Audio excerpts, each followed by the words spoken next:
Orang tua pelapor yang mengalami kecelakaan lalu lintas sudah mengajukan klaim asuransi diduga pada tanggal 29 Agustus 2016. Informasinya, silakan, ini barangkali dari Kapolri sendiri yang harus menindaklanjuti. Informasinya cair 12,5 juta. Cair 12,5 juta penangkapan. Karena waktu itu saya gini, untuk meyakinkan saya sebagai kuasa hukum, kalau peristiwa itu ada, untuk meyakinkan majelis, untuk meyakinkan jaksa, saya mohon CCTV daerah itu dibuka karena ada 7 CCTV di situ.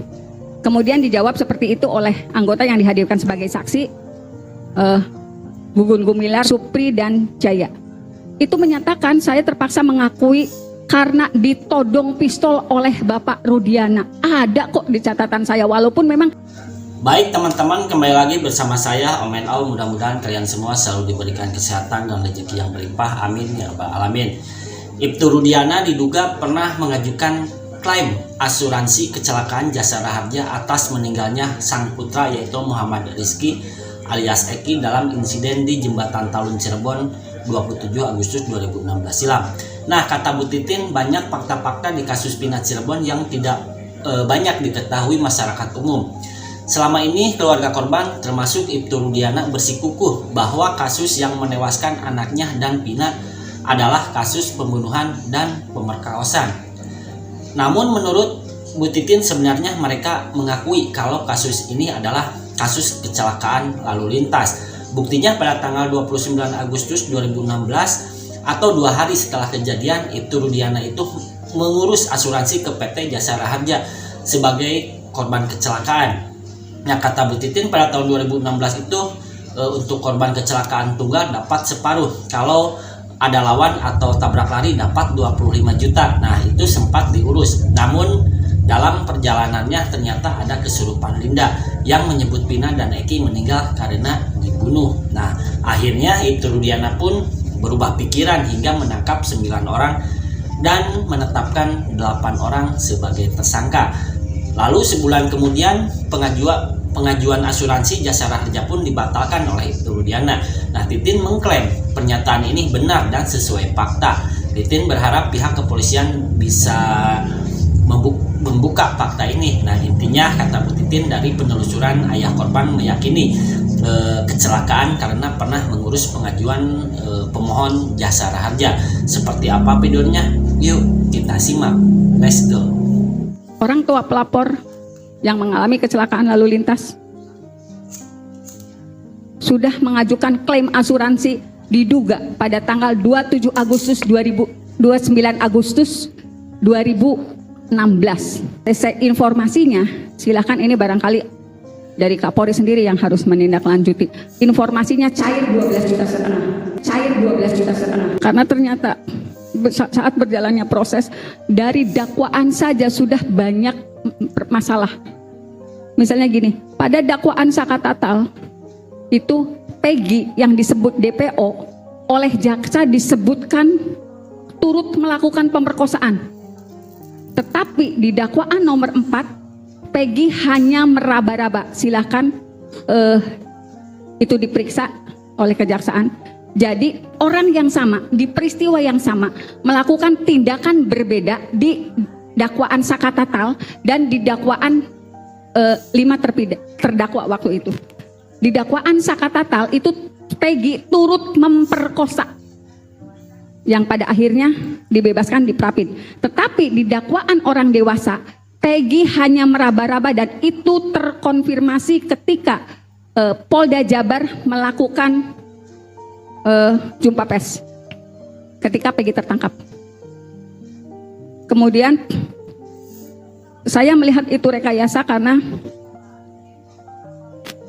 anggota kepolisian dari Polsek Talun yang melakukan olah TKP itu tidak pernah mengakui berkas yang disodorkan di pengadilan mengenai jatuhnya korban karena judulnya pembunuhan dan pemerkosaan.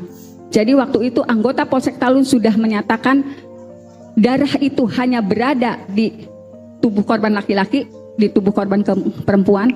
Kemudian juga ada serpihan daging di tiang PJU.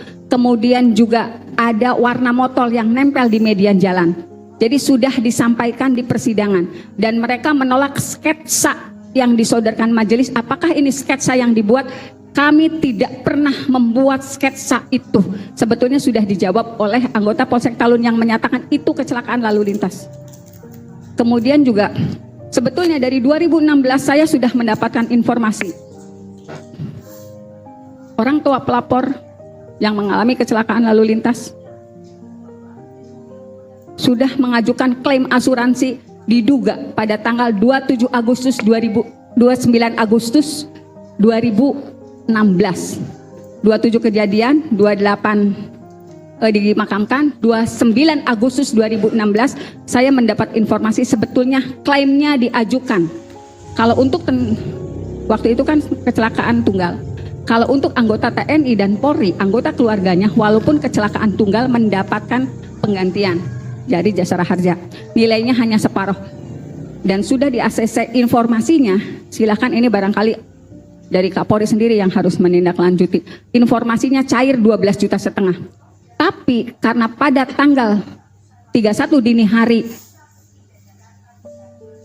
ada informasi mengenai kesurupan yang menyatakan ini adalah pembunuhan dan pemerkosaan, dan sebetulnya di sidang 2016 itu disampaikan oleh orang tua Vina.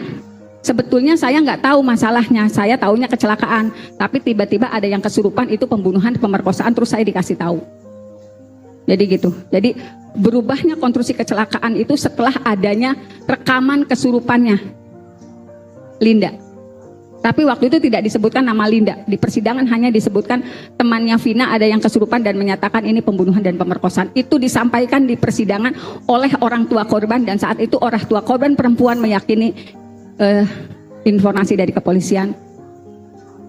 Karena mereka memberikan rekaman itu kepada anggota kepolisian. Nah, di mana sebelumnya Ibtu Rudiana juga membantah telah menangkap dan menganiaya 9 orang. Nah, 8 diantaranya menjadi terpidana kasus Pina Cirebon. Ibtu Rudiana beralasan hanya mengamankan mereka. Nah, Rudiana juga menegaskan bahwa tuduhan penganiayaan yang dilayangkan kepadanya itu tidaklah benar. Nah, dalam undang-undang acara pidana tidak ada istilah mengamankan ya. Membawa orang ke kantor atau ke suatu tempat tanpa ada surat penangkapan itu namanya merampas kemerdekaan orang lain. Nah, gak ada istilah mengamankan. Nah, di KUHP itu gak ada istilah mengamankan, itu bukan tertangkap tangan. Nah, saat penangkapan pun tidak semua anggota Polri itu diperbolehkan untuk menangkap. Yang boleh menangkap hanyalah anggota Polri aktif berdinas di reserse dan ada surat perintahnya. Nah, kalau mengamankan, apanya yang diamankan? Jangan dicampur adukan antara menangkap dan mengamankan. Nah, kalau pengamanan misalnya ada keramaian atau ada sidang kayak sidang PK kayak tadi siang itu, ya itu harus ada pengamanan. Nah, hasil pemeriksaan itu harus dinyatakan batal demi hukum. Nah, sudah banyak putusan pengadilan membatalkan dan membebaskan terdakwa karena tidak tindak pidana yang diancam hukuman 5 tahun ke atas dan pemeriksaan awal tidak didampingi. Nah, lalu tidak ada penyelidikan tetapi langsung penyidikan dan ditetapkan tersangka dalam hitungan jam.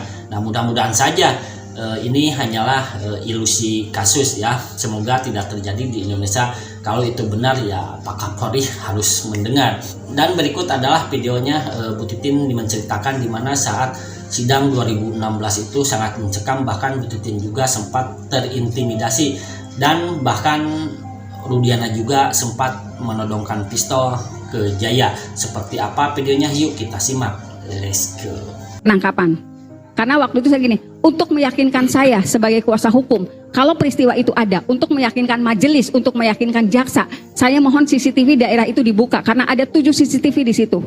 Kemudian dijawab seperti itu oleh anggota yang dihadirkan sebagai saksi, Gugun Gumilar, dan karena waktu tanggal 17 Februari 2017 itu semua saksi yang melakukan penangkapan yang dihadirkan. Jadi saudara saksi sempat menyampaikan itu di persidangan. Ya, menyampaikan meminta rekaman CCTV dibuka.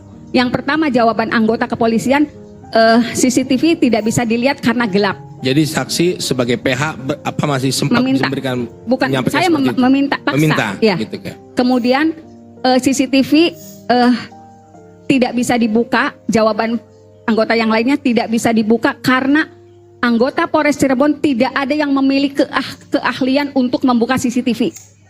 Nah, Baik. waktu itu juga saya memohonkan kepada majelis apakah bisa mendatangkan ahli untuk membuka CCTV. Baik, satu lagi. Dalam ruangan sidang, saudara saksi sebagai penasihat diintimidasi atau tidak? Karena gini, karena tadi saudara saksi mengatakan dijaga ketat, ada yang bersenjata, ya. Ada nggak saudara saksi diperlihatkan dipelototin oleh itu sih? Itu aja, silakan. Ya. Begini yang mulia. Saya wartawan kepolisian, kejaksaan, kehakiman di Polres Sumber. Suami saya ketua PWI, wartawan kepolisian, kejaksaan di Polres Kota Cirebon. Jadi saya dengan suami sama-sama punya pekerjaan yang sama tapi beda pos liputan. Saya memang kenal dengan beberapa anggota tetapi kan tidak terlalu dekat. Saya paham betul ketika misalnya saya datang ada anggota yang megang senjata, kemudian juga ketika saya masuk, dia ngelihat saya dengan cara yang sangat Di mana berdiri? Di mana? Di dalam? pengadilan. Enggak, Di pengadilan. di luar atau di langsung pengunjung atau di dalam atau di mana? Kan berdirinya di pintu sidang, di pintu Dalam pintu persidangan masuk. mulai seperti ini? Ya. Jadi kalau saya masuk nongkrongnya di depan pintu sambil begini sambil megang Sidang sudah dimulai? Ya, Sidang sudah dimulai? baru pas masuk sidang. Nah itu selalu seperti itu pada sidang Sakatatal. Jadi semua Artinya saudara saksi Ya. dipelototin atau bagaimana? ya dipelototin. Jadi Saya nggak nyaman lah ya saudara Nggak saksi. nyaman. Jadi Nah. saudara saksi sebagai penasihat hukum nggak nyaman ya diintimidasi. ya, dan itu agak berubah ketika rekonstruksi. Saya ingat betul peristiwanya ketika rekonstruksi. Saya waktu itu minta diantar suami Nggak, saya. maksud saya yang di dalam persidangan aja, bukan rekonstruksi. Ya, maksudnya kan gini, sama kan ketika rekonstruksi kan sama. Sama, misalnya kondisinya semua pengacara tuh mendapat perlakuan tidak nyaman karena semua gerakannya tuh seperti diperhatikan betul. Nah, ketika rekonstruksi, saya mau ngambil berkas, saya minta kunci lah ke suami saya. Saya bilang, ngambil kunci. Kebetulan suami saya sedang ngobrol dengan anggota Polres Kota Cirebon. Terus tanya, itu siapa? Istri saya. Hah? Istri kamu? Nah, dari situ melototnya mulai berubah. Gitu. Jadi mungkin tahu suami saya juga wartawan dan ketua PWI, kemudian jadi mulai enggak sekeras dulu ketika dia belum tahu istri dari ketua PWI itu. Dari awal keras banget, tapi setelah itu agak turun. Jadi sebetulnya kenapa saya ingat betul karena buat saya juga tekanannya luar biasa majelis. Sebetulnya kalau misalnya yang tahu hadir di situ bukan cuma pengacara kok, jaksa juga dalam kondisi tertekan. Saya yakin betul kita betul-betul tidak nyaman ketika bersidang. Kalaupun mohon maaf sekarang jaksa bersikeras tetap meyakinkan peristiwanya ada. Sebetulnya jaksa yang hadir di situ nggak nyaman tahun itu. Yakin gitu, saya sih yakin betul. Sekarang gimana kita misalnya hakim tidak bisa memarahi ada anggota yang membanting pintu di ruang sidang dengan alasan maklumi saja. Padahal waktu sidang Sakatatal dalam catatan saya yang dihadirkan itu Supri dan Jaya. Itu menyatakan saya terpaksa mengakui karena ditodong pistol oleh Bapak Rudiana. Ada kok di catatan saya walaupun memang tidak terakomodir dalam putusan. Itu di mana ditodongnya? Waktu itu kan diminta sebagai saksi. Bukan di Betul. persidangan. Bukan di persidangan saat di Polres Cirebon Kota. Saya terpaksa. Sebentar saya lihat catatan dulu. Ingat-ingat aja Bu ya, terus Ya. saya mau Nanti saya bongkar catatannya. Oke. Karena dia menyatakan saya ditodongi pistol oleh Bapak. Tapi Ibu Rudiana. sendiri sempat ditodong nggak? Ya, Ibu sempat ditodong nggak? Dibentak-bentak nggak? kalau saya enggak, cuman memang pandangan ajanya yang kabur. Saya bilang kenapa kemarin ngelihat saya kayak mau nelen. Saya sempat ngomong gitu sih ke anggota kepolisian, kenapa sih ngelihat saya kayak orang menelan aja gitu. Gitu. Baik.